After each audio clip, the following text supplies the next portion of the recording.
شیخ ابو عبداللہ جلا رحمۃ اللہ علیہ فرماتے ہیں کہ ایک دن میری والدہ نے میرے والد سے مچھلی کی فرمائش کی۔ والد صاحب بازار تشریف لے گئے، میں بھی ساتھ تھا۔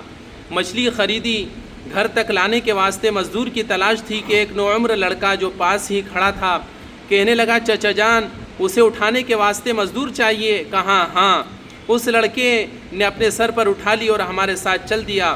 راستے میں اس نے اذان کی آواز سن لی، کہنے لگا، اللہ کے منادی نے بلایا ہے، مجھے وضو بھی کرنا ہے، نماز کے بعد لے جا سکوں گا، آپ کا دل چاہے انتظار کر لیجئے ورنہ اپنی مچھلی لے لیجئے۔ یہ کہہ کر مچھلی رکھ کر چلا گیا۔ میرے والد صاحب کو خیال آیا کہ مزدور لڑکا تو ایسا کرے، ہمیں بطریق اولا بدر جائے اولا اللہ پر بھروسہ کرنا چاہیے۔ یہ سوچ کر وہ بھی مچھلی رکھ کر مسجد میں چلے گئے۔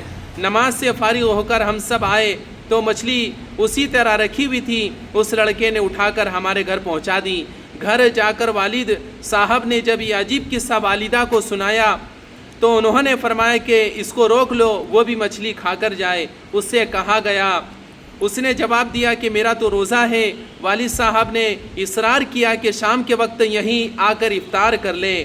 لڑکے نے کہا کہ میں ایک دفعہ جا کر دوبارہ نہیں آتا، یہ ممکن ہے کہ میں پاس ہی مسجد میں ہوں، شام کو آپ کی دعوت کھا کر چلا جاؤں گا۔ یہ کہہ کر وہ قریبی مسجد میں چلا گیا۔ شام کو بعد مغرب آیا، کھانا کھایا اور کھانے سے فراغت پر اس کو تخلیہ، تنہائی اور آرام کی جگہ بتا دی۔ ہمارے قریب ہی ایک اپاہج معذور عورت رہا کرتی تھی۔ ہم نے دیکھا کہ وہ بالکل اچھی تندرست آ رہی ہے۔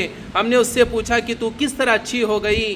کہا کہ میں نے اس مہمان کے طفیل واسطے سے دعا کی تھی کہ یا اللہ اس کی برکت سے مجھے اچھا کر دے، میں فوراً اچھی ہو گئی۔ اس کے بعد جب ہم اس کے تخلیے کی جگہ اس کو دیکھنے گئے تو دیکھا کہ دروازے بند ہیں اور اس مزدور کا کہیں پتہ نہیں۔